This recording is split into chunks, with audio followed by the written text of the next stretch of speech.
Sometimes I talk too long. I do that on podcasts occasionally. Nah, you good, bro. I go for like 3 minutes, and I'm like, wait, does anyone care about this? Yeah, no, the whole point is to highlight the guests. So you do you. Hello, everyone, and welcome to episode 3 of Artful Conversations. Today, I'm joined by an artist making waves in the music industry from Jackson, Mississippi. Really happy to have him on the show. Welcome, Prentiss. Thank you so much for having me. Making a little drive all the way down here to Jackson, Mississippi. Yeah, about an hour drive. Nothing too crazy, but scenic views, everything like that. Yeah. So I guess we'll just start off with the questions. You know, you started releasing music from a really young age, so I was just kind of wondering what made you interested in producing music originally, and then what made you take the step to release it publicly? So it really started, weirdly enough, I've always had an infatuation with art. Always loved music, always kept a playlist. When I was like 4 years old, I had it on my little iPod. But the reason I got into making music is because I was editing at this point. I had legally downloaded Adobe After Effects and did my little thing. I was like making like sports edits. I was a big like Kimball Walker and J.R. Smith fan back then, so basketball edits. And I kept like listening to more and more music, and a lot of the friends in the editing community were using like underground artists. I mean, anywhere from like, at this time, like Girl in Red was underground. It's, we were throwing like a basketball edit to like Girl in Red. But, seeing something like that, and then back then they used artists like Lucky. Yeah, Lucky. Who was, I didn't even know of him back then, too, because I think he was, like, big in Chicago, but, like, a lot of my editing friends were using him. So I tapped into the SoundCloud scene. That's really how I got in. And I realized you can kind of make music in your bedroom and release it. And, at that point, I was releasing edits that were seen by no one, so I had like no problem with making music that was heard. I had no problems making music that was heard by no one. So I was just making it for the fun of it. I hopped on, started with GarageBand, was recording with the little Apple things, making songs about waffles. You're not too far off. My little fat ass was rapping about food back then. That line didn't matter. Ooh, yeah, waffle batter. Yeah, waffle batter. Ooh. Yeah, waffle batter. Yeah, waffle batter. Ooh, yeah, waffle batter. And just chicken minis and random food things. And as I got older, I just got more seriously into it. Still very much a hobby to me. Just like I was back in the day making edits and stuff like that. But it feels like I was kind of always meant to make music, and that point kind of solidified it. Yeah, man, that's a really interesting story. I wasn't expecting the edits to music pipeline, but a lot of people gone. You'd be surprised. Yeah, that makes sense, though. You'd be surprised. Definitely makes sense. And yeah, I saw waffle batter on your TikTok, man. Your TikToks are hilarious, by the way. I was going through there in preparation for this interview. Yeah, I try. People always want you to make TikToks to promote the music, and I hate it. So I kind of make a joke of the app, just post dumb stuff, and occasionally it'll work. Like, the thing about TikTok is, like, the dumbest things blow up sometimes. Right. So you just got to put your mind in, like, the mind of, like, an 11-year-old. Right, yeah. So from there, how would you say that you first gained traction in the music industry? Like, what was the first thing that made you kind of realize I could possibly do this? So it was probably when, like, random niche topic, but Barstool Sports reposted me on Twitter. Wow. It was random, and at first it didn't make any sense to me because I was like, oh, their sports page. Obviously, I realized that they post like memes and stuff like that. Mm-hmm. But it was a song I made in my bedroom called October. I was actually using this mic to record it. Nice. The Blue Yeti. Yeah. And I recorded the music video back here in my backyard, and literally... Oh, I never put that together. Yeah, it was like literally back of that fence. And Wayne Jetski from Barstool saw it after like a news article from Fashionably Early put it out, and reposted it, and everyone was like loving it. They were like joking around and stuff like that, but it was sick to see that people like actually like cared about the music, because at that point I was just posting on Spotify and stuff because my friends didn't have SoundCloud. Right. So I was just like finessing a way to get on there, and it led to that, which was crazy. Yeah, that is super sick. I've noticed in listening to your music that you have a real talent for hook writing, I think. Is that usually what comes to your mind first when you're putting together a song? For sure. Yeah. Like, usually it's stuff that just like comes to my head as it like really is like an instrument, as if like a guitar player was like soloing something, or you know, you're just cooking up something and, you know, someone adds a bass line. I take that as vocals. I don't try to like take myself too seriously with like writing melodies. I mean, there's people in studios, they're like, oh, you need to do a D major and then you need to harmonize it with blah blah blah, and it's that never really made any sense to me. I've always loved catchy hooks. Yeah. I grew up on a lot of pop music, so it's really just influenced my brain to just hop on there and start with the hook and try to come up with something I like. So what you're saying is vibes over music theory. Well, I mean, it's always been that way. Yeah. Music theory was created literally like 150 years ago. Right. Like 200 years ago by just like Englishmen. I mean, music's always been like, it's always been different. Like even in different cultures, like they throw music theory out of the window and it sounds sick. You just got to make what you want to make. Yeah, it's interesting to listen to like the scales in different countries even will have like notes in between the notes, and that's fire. Different regions. I mean, like Mississippi has the 12-bar blues. Yeah.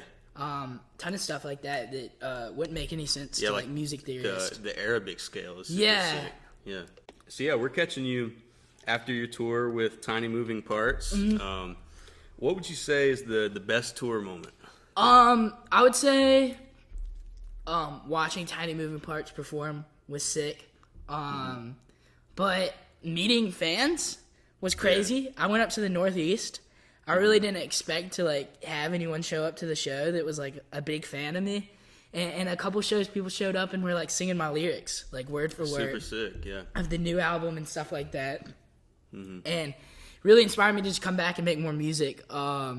Performing it live it's something I never really thought I'd do. Again, I was just making it in my bedroom and just like putting it out there just to put it out there. So I did my first live show like 2 years ago, and I like instantly kind of fell in love with it. So like live performance kind of gave me like a new eye on the music. So every time I go out or I tour or like do like a festival and I see people vibing to the music, it always, you know, kicks my heart to go make something when I'm at the house. Yeah, I haven't seen you live yet, but I definitely want to. It seems like all the clips that I see of your live performances look super sick. Appreciate you. Yeah, I mean, I started a lot very shaky because I'm not like a live performer and I've never like had like a ton of vocal training. But I you know, worked on my voice, worked on just like random like performance stuff, and try to make it as much of an art as the music itself is. Yeah, that's super sick. So like I said, I was going through your TikTok and your Instagram in preparation, and I found that you're sort of a sandwich connoisseur. Yeah, big sandwich guy. Yeah, so what do you think makes a good sandwich, and is there any place in particular that's your favorite to order a sandwich? A good sandwich is always going to be the ingredients. You know, you could throw a bunch of stuff together and it just wouldn't make sense. And like you can do a turkey, cheese, and pickle with mustard, simple. But if it's the perfect ingredients, it's a very good sandwich. The way it's prepared is big. You know, you can prepare it in a pan, you can prepare it in an oven. I prefer the pan.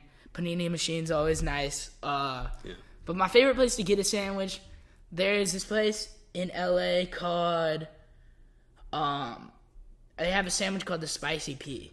It starts with a Giada's. It's called the Spicy Pea, and it's a spicy Parmesan Italian sandwich, and that's probably my favorite sandwich to order. That's cool. Is there any place like around Mississippi that you would say? I've honestly always wished there was more places in Jackson, but Beagle Bagel's always gonna hit. Okay. It's like a bagel spot, and it has like paninis and stuff. It's always gonna hit. They franchised out to like Oxford and I think other places around Mississippi, but the one in Jackson is incredible. I'm gonna have to put you on to some places. Man. Oh yeah, please. I love the Cleaners in Brandon. I don't know if you've been there. Yeah. And then Kismet's makes an amazing club.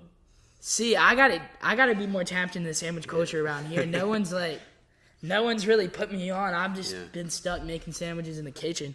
My dad makes a crazy turkey bacon Swiss. It's really good. See, I'm not the biggest Swiss fan, but I'll try it. Yeah. Something like that would hit.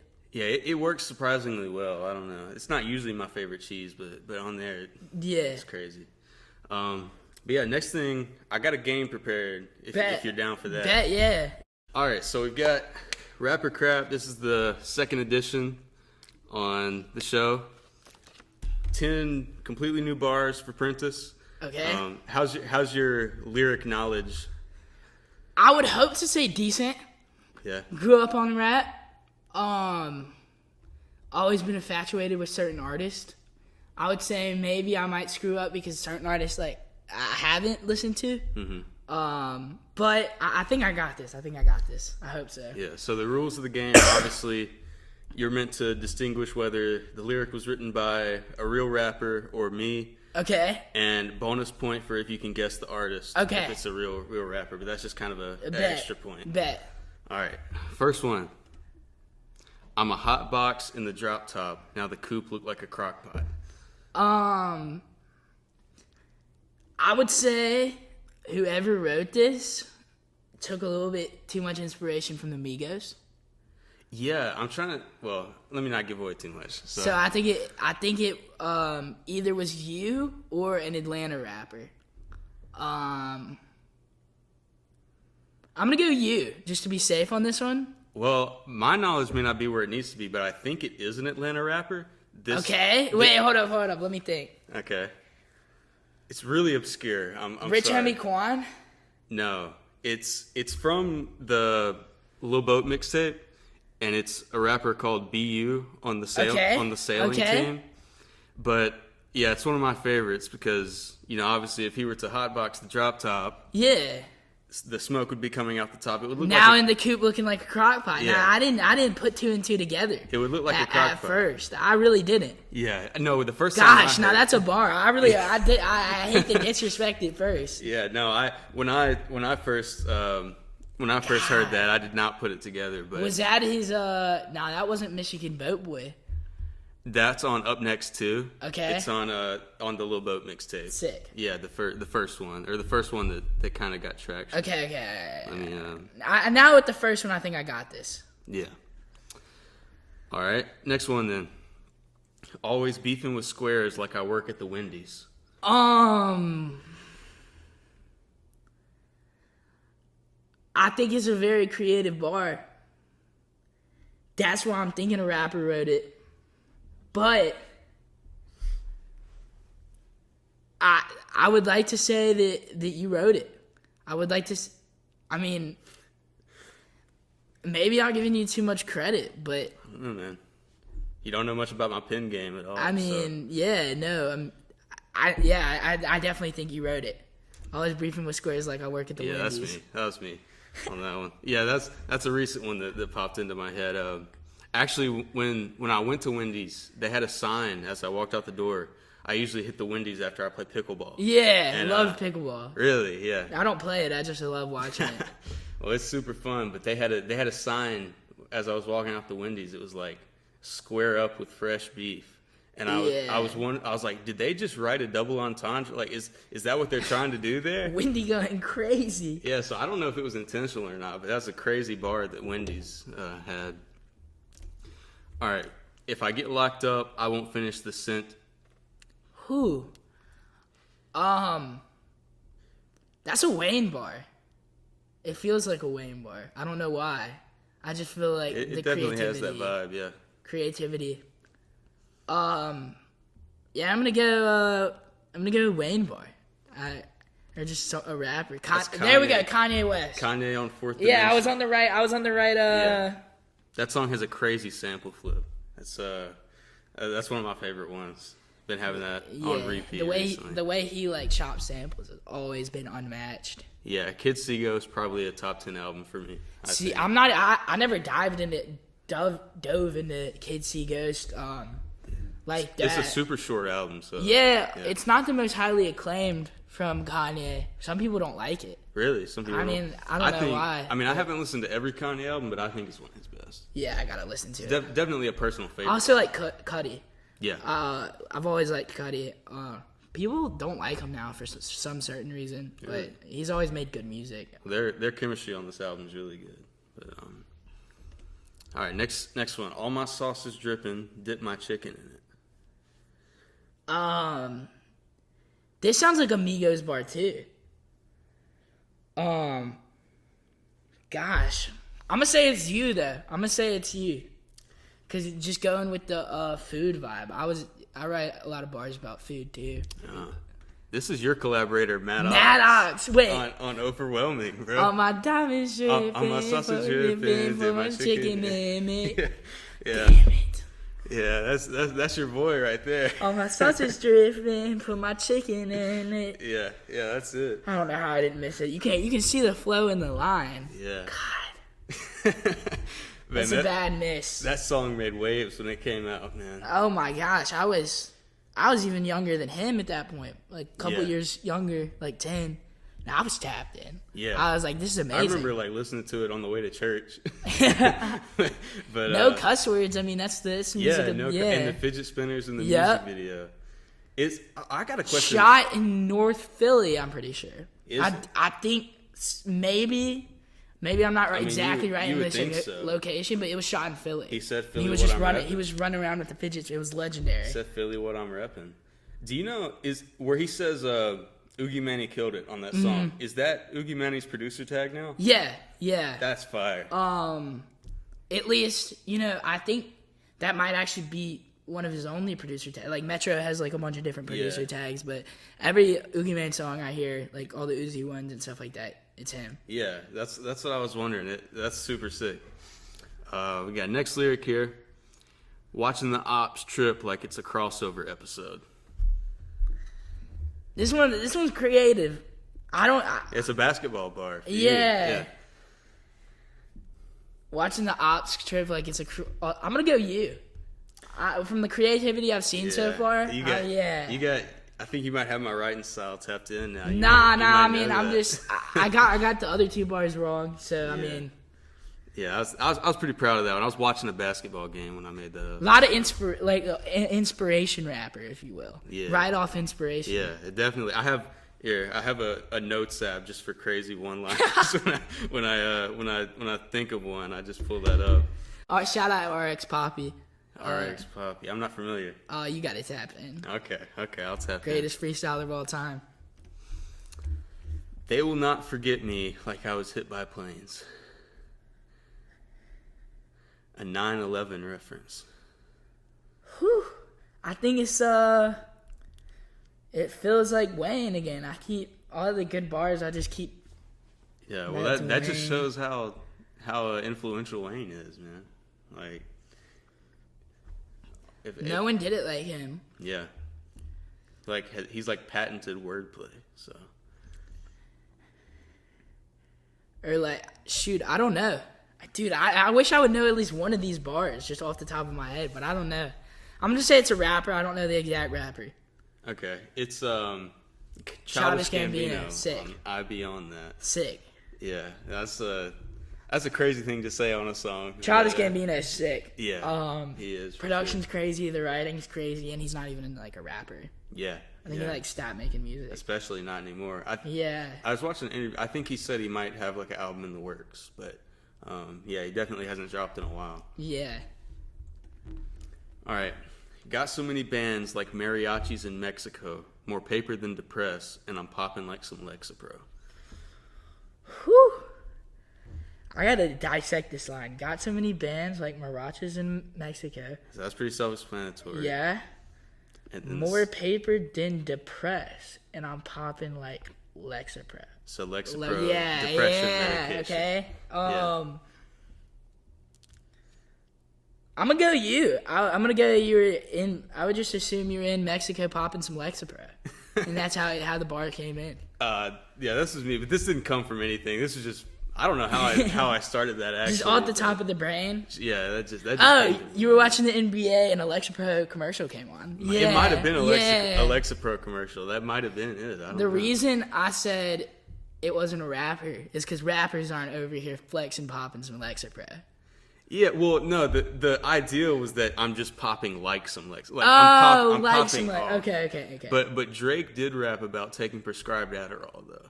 So I mean that's half fair. He also said something about like he's a big half a pill type person, half a Xan. Yeah. Harm reduction. Harm reduction, guys. Yeah. He said half a Xan, 13 hours till I land.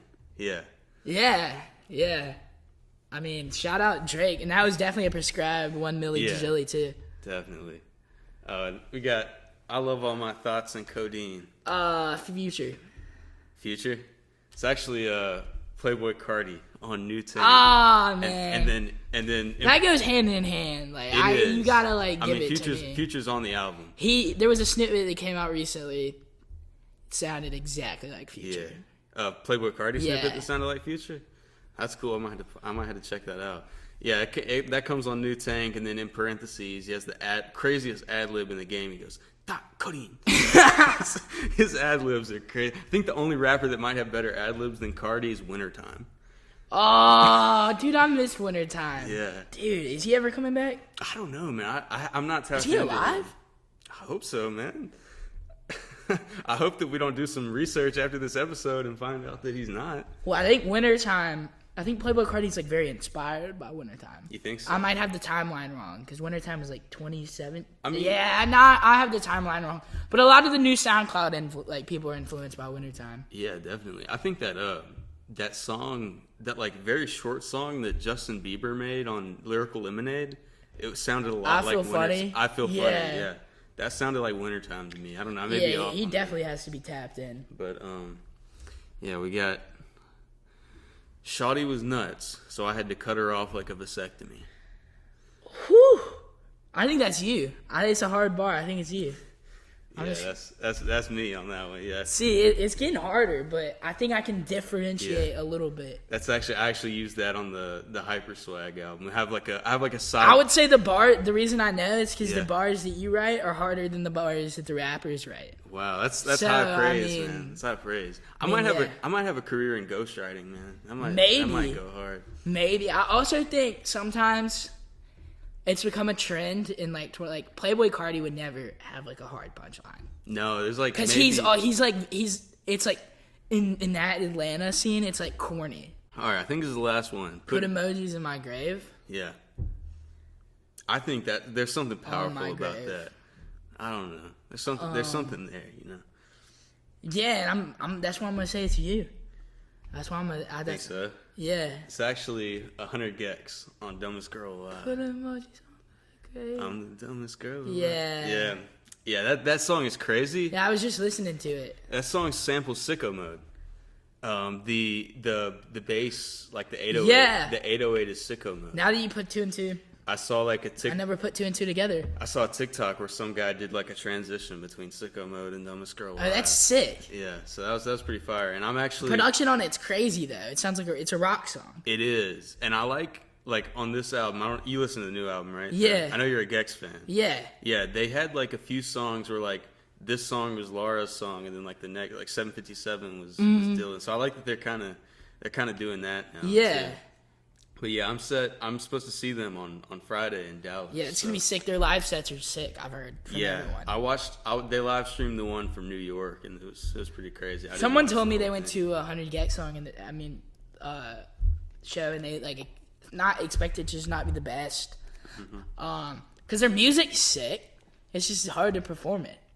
But they went and it was way beyond something they could have imagined. And I also think like a lot of the people that popped off on the internet during COVID, a lot of them suck at live performances. A lot of them do. A lot of them suck at live performances. I mean, it's the stark contrast from how they came up. So. But they're sick.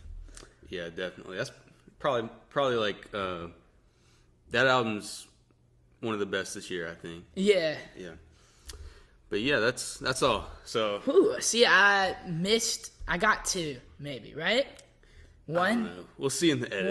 We'll see. In the edit, but I gave my best. I think you did better than Peyton, better than my previous guess. Okay, well, I'll take you were it. definitely getting the art. Like you were definitely distinguishing whether it was me or an Yeah, artist, but yeah. it's just the artist. Yeah, I didn't know a single one. I should have known the Maddox bar and the 100 Gex bar. He's gonna DM you about that, man. Yeah. Use this time to shout out Maddox's new music. People yeah. are not tapping in like they should like be. It's so good. Genuinely, some very like progressive production. It's just like it's progressive underground. Yeah. Like, the whole like underground, I'd say, just it makes the same thing.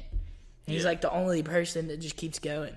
Yeah, I was and talking like actually to making new stuff, and like it's sick. I was talking to my friend about it the other day, and he was clowning on me because I was trying to describe it to him, and I was like, it's kind of rage adjacent. And Yeah. he was like, you're the only dude I know that would say rage adjacent. Rage adjacent. But I think it's cool though. It's like I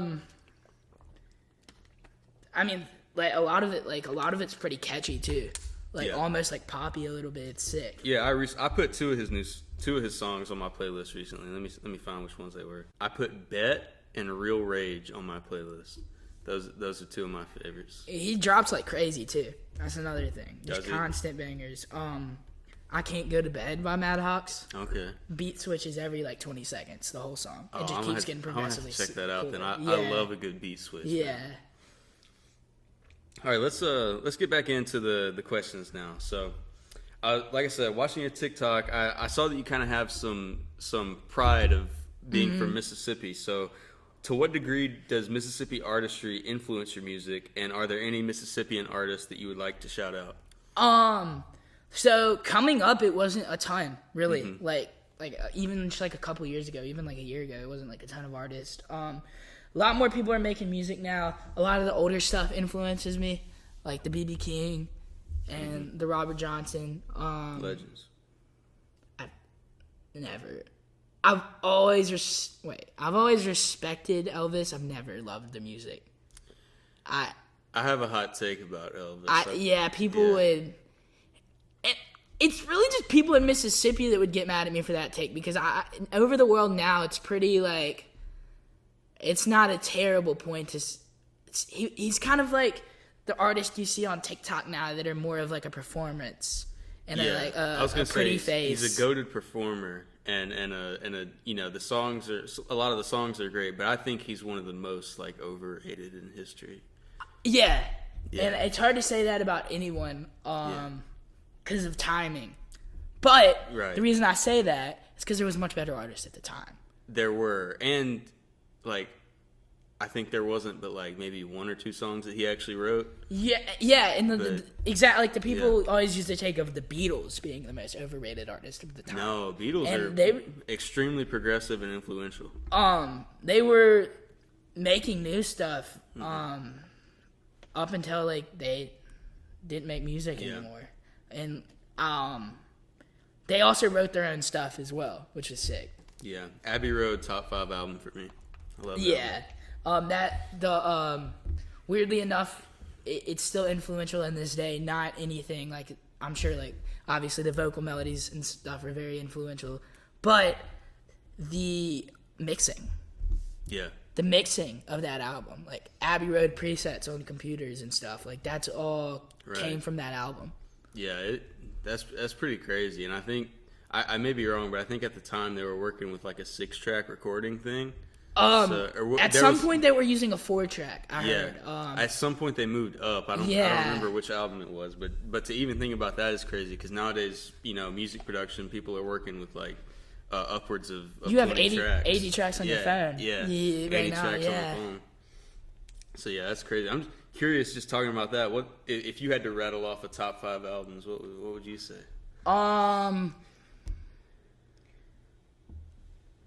I would say, you try to go in like different generations and stuff like that. I think. See, it's weird because I'm always getting influential and like my favorite confused. Like influentially Just wise. personal favorite. Okay. Yeah, just personal favorite. Personal favorites. I would have to say the Indianola Mississippi Seeds, or Indianola something by B.B. King. Okay. It's released in 1971. I can get the date, but not the name exactly. Right. That's a super sick album. I always listen to it front to back, like if I'm fishing or like something like that. It's influenced a lot of my music. But I mean, I'm young. I like a lot of the recent albums. I would say, like the last Gene Dawson project. It's like my favorite. I've been wanting to listen to that. Oh, it's so Talking good. about the one with the football helmet cover? Yeah. Yeah. And it's weird saying that because, I mean, like, that was just released, but insane. People hate on Drake. The first album I listened to, like, not front to back, but, like, where I listened to, like, a handful of tracks from was If You're Reading This, It's Too Late. Okay. A lot of, like, an album full of bangers, not, like, the most cohesive album. Yeah. But definitely, like, an album full of bangers. Doesn't always have to be. Yeah. I just want to throw one of those in there. You know, get every genre. I would say, I really got to think about this. So I would say, I got to pick one Sturgill Simpson album. Maybe it's made a moderate sound in country music. But Sturgill Simpson is sick. All of his albums, like The Sound of Fury. I don't know which one to pick, but that's sick because it's like country music, but it's like new. Yeah. And it's like it makes like the old like soul of country music with like new styles. And then there's one more.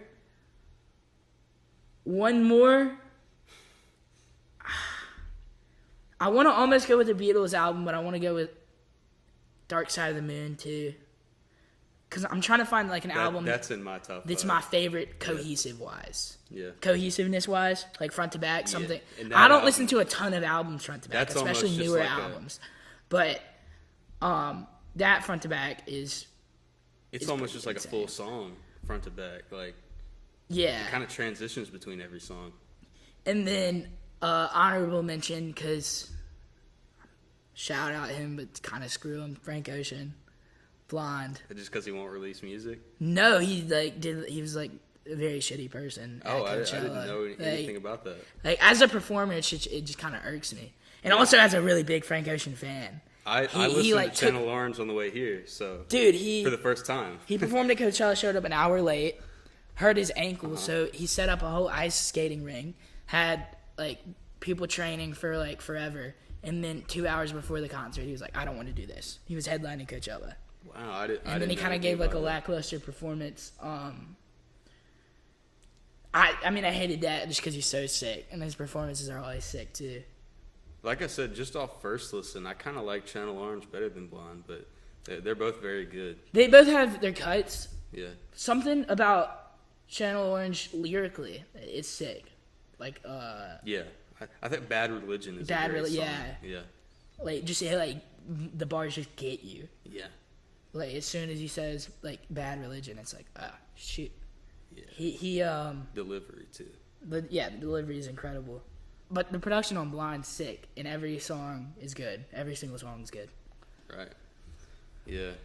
I was thinking about my top 5 over the past month, and I think it's not in order or anything, but I think it's the 1,000 Gex. Yeah. Flower Boy. Okay. Abbey Road. Nevermind Nirvana. And then Pink Floyd. Dark Side of the Moon. Those are all good picks. Yeah. Honorable mention to that new Concept Quedeca album where he's a ghost. I don't know if you heard that. Yeah, so that was something I was thinking of, the cohesiveness and the cohesiveness. I would say like every song on that just like works, but it's like something to where if you go into the album like I did, like first listen with no understanding of the concept, you're like, what the hell? Like, what's going on? What is going on? Yeah. When you go in with the concept, you have to watch the movie as well. I was gonna say, I love that he does the movies with it. I mean, you really feel something. Like they're mostly just static shots, but it adds so much to the atmosphere. Yeah. Because then when you listen back, you have a visual in your mind. Mm-hmm. Yeah, that album's sick. But yeah, I was gonna say. So, what were there any Mississippian artists that you want to shout out? Shout out to Apollo Paradise. They're around here. Like a band started like maybe 3 years ago. They came up to me in school. Yeah, that's who you performed with. Yeah, right? yeah. And they like showed me a song like 3 years ago. Nice. And they've all drumming all their life, doing guitar all their life. So they're sick, incredibly talented. Also, it's dope songwriting. I'll have to check them out for sure. I would say that. I would say I got to tap more in with the Mississippi scene, like rappers wise. Ant 200 from Jackson, super sick. There's not like a ton of people in Jackson. Like I'm completely forgetting. I mean, there's people more around like Kingfish and like some blues artists. Okay. More around Mississippi, but nothing like around Jackson. Or at least something like nothing that like caught my attention yet. Cool. Other than like the rap world, the rap world's like sick here. But I wish some more like Jackson or like people around here like artists came across my radar. Yeah, it's kind of hard to discover people in Yeah. Mississippi, I feel like. But it definitely is still a very strong music scene though. For sure. But yeah, I wanted to ask you about the spot that you landed on the recent Skrillex album. What does it mean to you that a hook you wrote at 13 made it onto an album with artists like Justin Bieber and Chief Keef? It's crazy. When he first hit me up, I literally couldn't believe it. I sent him over the song. He found the demo on my Instagram. I literally just posted me singing the demo, and he was like, "I like this song," and I was like, "I'll send you the vocals, have it." And he threw Anthony Green on there, which is a legend. And it took like 2 years for it to drop. I mean, at certain points, I was like, I didn't know it was gonna drop. I was just stoked to have a song with Skrillex. So I just listened to it, and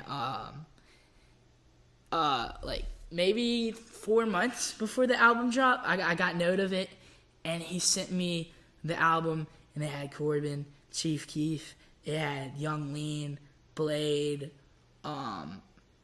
crazy influence, also like Justin Bieber and Don Toliver. So it was sick being on the album and like being respected as an artist, but also just like the fact that Skrillex thought my hook was cool enough to put on one of his songs. Yeah. And he really took that one to the next level too. Not even with just production. It's a great song. You'd expect like some crazy EDM production. He didn't just do that. The mixing's incredible. Mm-hmm. Like the instrumentation's incredible. And he did some vocal chops at the end, which were sick. That was my favorite part. Yeah, me too. I love that. Yeah, he killed that. Yeah, that song's great. But I noticed on that album and recently with the Hunter Gex collab, he's kind of been trying to dip his foot into sort of hyperpop scene. Yeah, for sure. What do you think about that kind of making its way into the mainstream? What's your thoughts on hyperpop in the mainstream or the possibility of that? The artists are sick. Yeah. Love seeing the artists get attention. Love seeing 100 Gex get attention. Love seeing artists like Eric DOA get attention, Glaive. But like even all the artists I just mentioned, they're kind of leaning pop. Yeah, I mean they obviously have their hyperpop influential, but they wouldn't classify themselves under hyperpop. Right. Yeah. Because the genre through Discord kind of just ran itself. Yeah. Like it's it became very pretentious. Term. It became very.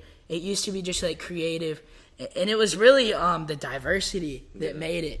And then a bunch of like SoundCloud kids came in and tried to make a little money off the wave, try to sell features and do stuff like that. Right. And just kept making the same sound. I would say another problem with that is people like post beats on like YouTube, like Glaive X, like Camo type beat.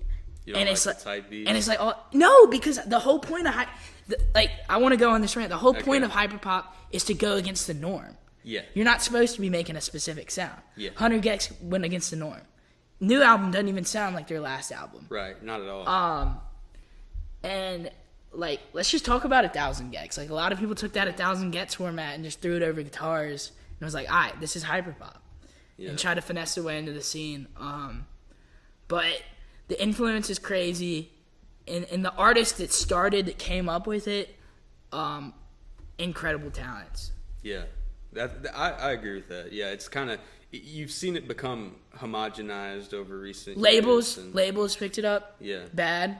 Yeah. Labels just looked at any hyperpop artist and we're gonna pick them up. And I think there's still some cool stuff. Like Dead Air is a pretty cool label with like Quinn and Quedeca and everything. But I agree though. It's kind of, you've lost some of the progressiveness that made it what it was. Mm-hmm. But definitely still the mainstay artists are still going hard. Yeah. And new artists that come up don't even put themselves under hyperpop too. Like for example, Quedeca. Quedeca loves the community. He's always been tapped in. Yeah, but he's not really part of it, but he's not a part of it at all. Yeah. But he's part of the culture of going against the norm. Right. Which kind of made it what it was. Yeah, his recent album was crazy. I was gonna say, so you mentioned October was kind of the first song to blow you up. You say on that song, I couldn't make a new song because I was just jamming to a Blink-182 song. Do you remember what song you were referencing on October? No, I know that the influence to that is it was a type beat on YouTube. Talking shit on type beats on YouTube. A Blink-182 type beat? It was at Blink. I don't think I've ever mentioned this on I might have before, because it's just so insane what the beat was named. It was a Blink-182. All right. X Aries. Blink-182 and Aries. Okay. Type beat. Okay. That's pretty accurate to the beat, I feel like. And I mean, my brother had some Blink-182 songs on the playlist, when I was growing up. Mm-hmm. It was always around. But I wasn't jamming to an exact Blink-182 song at that point. Yeah, but that's what inspired the lyric, was that type beat. Yeah. That's cool. That's really cool. And you can say what you want about type beats, but some of them go hard. You'll find one every once in a while. That's cool, because it's not the person that posted it wasn't just posting it to get a ton of views and sales. It's like an outlet for them. No one's looking for Aries X Blink-182 type beats. Yeah. No one ever searched that in their life. I know a couple producers, and they just they use the type beat format as just an outlet to gain eyes for their music. Yeah. Also, just producers being able to post beats and expecting people not to steal them. Yeah, it's very incredible. Yeah, because artists are the worst. If we're talking about artists that just hop on FL Studio and just a lot of them have zero appreciation for music at all. Mm-hmm.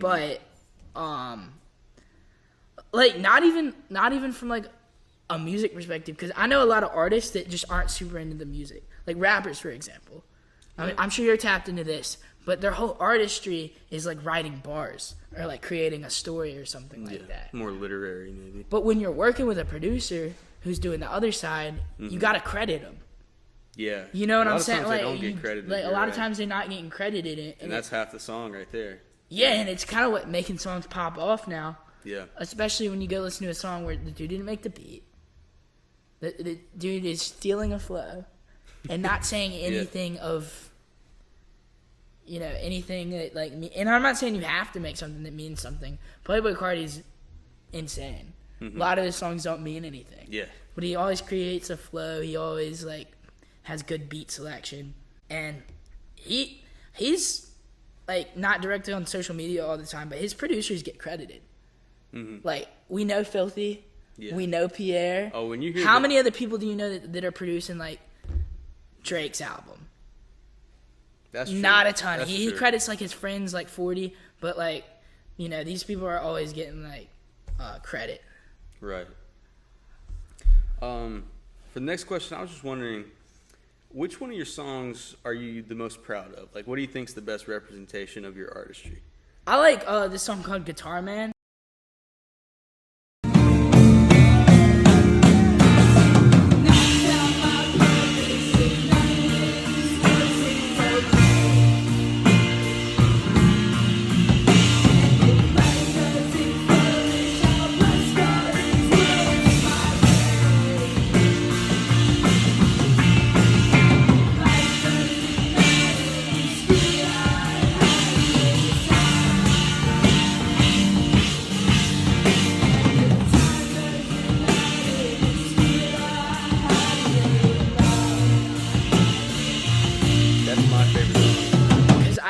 love yeah, song. thank you. I just love that song.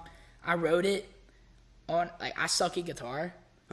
And usually I don't like write a ton of stuff, but I was at Seattle, Bear Creek, and like I always write the lyrics, but I've been trying to get into like writing the music to go along with that, because there's just like something special about it. Right. And I really just picked up the chord and was just doing random bar chords, like just going major and then turning it to a minor and just going all around the thing. And I just came up with something that sounded cool and wrote the hook the night before it was recorded, and woke up and recorded that song throughout, and made it with a producer named Ryan Hadlock. I love the writing on it. I love, like, because I wrote it like in a cabin, like away from. It was like a tree house away from the studio. Good songwriting vibes. Yeah, so I was just listening to it on my phone and writing it up there. So that was one of my favorite songs to make, and it's like my favorite song to listen to as well. I think that might be my favorite song of yours. I like that one. I appreciate anyone that appreciates that song, because it's a long song and it's kind of slow, but it's worth the listen. I don't really like saying that about a lot of my music, because like some of the music I drop, I hate. I always have appreciation for everything, but sometimes I make like music that's just long for like no reason, and I scrap it. That was one of the longer songs that like actually made it. Right. Yeah, I like that one, and I think very different to that. I think my other favorite is "I Will Wait." I love "I Will Wait." That was a weird sick session. We were cooking up, and the producer, Nick Bain, I was making it with this producer from One Mind called Mike. Dope. Worked on a lot of my stuff. And he hadn't heard of like the jungle stuff before. So Nick Bain made it, and he threw some of his drum packs on there. Right. And we were all just kind of like creating just like a bunch of like random stuff. And then did a lot of like production thing with like the vocals, like the background, like hums and stuff like that. And that was a sick session. That's super sick. Yeah, so just off camera there, I probably didn't record it, but I got to meet Prentiss's mom. Yeah. So how instrumental have your parents been to your music career, and have they been supportive of that? They I wouldn't say they were the most supportive at first. Given very fair to not be supportive. I was failing school. Right. I wasn't like the greatest kid. And I was just back there making music all the time. And when it starts like first doing well, they didn't really like understand it. Because in the same way, I mean, I didn't really understand. I didn't think it could just do well from the bedroom or like off SoundCloud. But the more I educated him, and the more other people educated them, and like they've kind of gained an appreciation for the music, which is sick. My dad always liked music. My dad always played music. Never played any instruments or anything.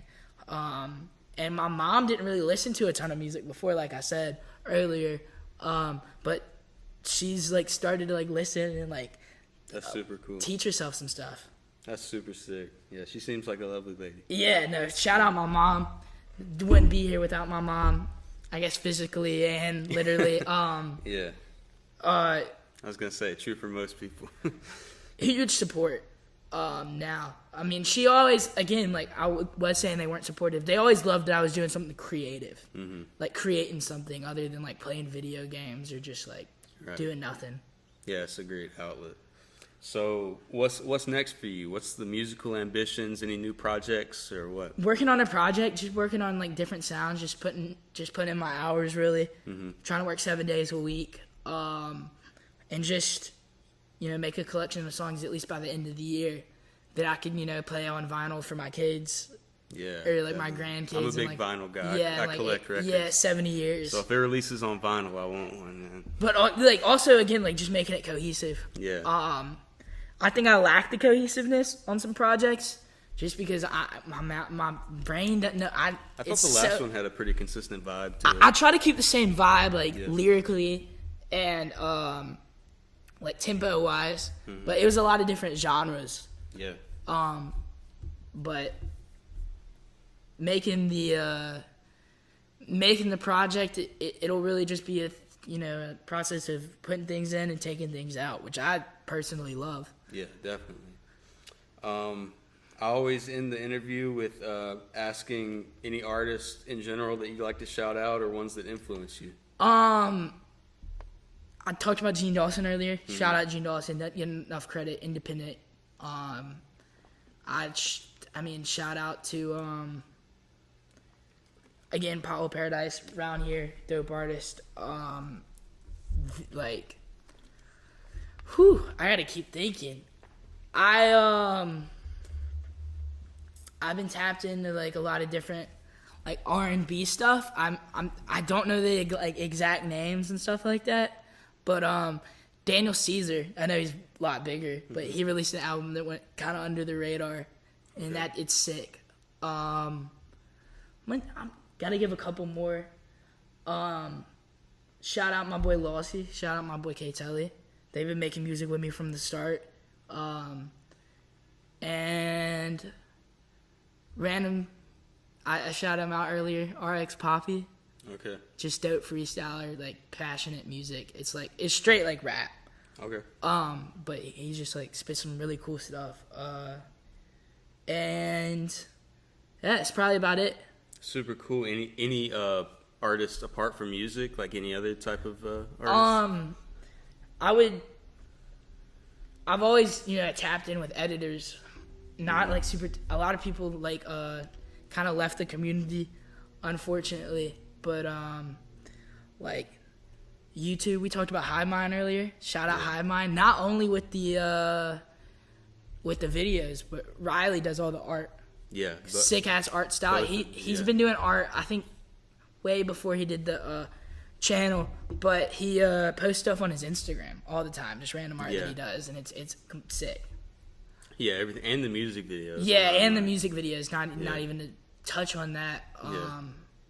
She does the animations for those too, I think. So, yeah, that's my favorite channel on YouTube. I think, too. Incredible. So, just creativity in every way. Shout out Hive Mind. For sure. And then anything else you like to shout out? And that's it, man. That's all the questions I have. Shout out my dog Chip. He barked a lot coming in, but he's been sleeping this whole time. So shout out. He warmed up to me. So shout out my dog. Yeah, that's great. That's a great note to end it on, man. Shout out. Yeah, dogs shout out Chip. Yeah. So anyway, it's been great to have you on, man. Seriously appreciate you, man. Love seeing the Mississippi culture tapped in with like interviews, podcasts, art, just in general. Definitely want to interview more Mississippi artists and artists from all over, but. Yeah, I definitely want to promote the Mississippi art scene on this show. So that's sick. So yeah, thanks for watching, everyone. Let me know what you think in the comments below. I'll take your comments into consideration. Peace. Appreciate you.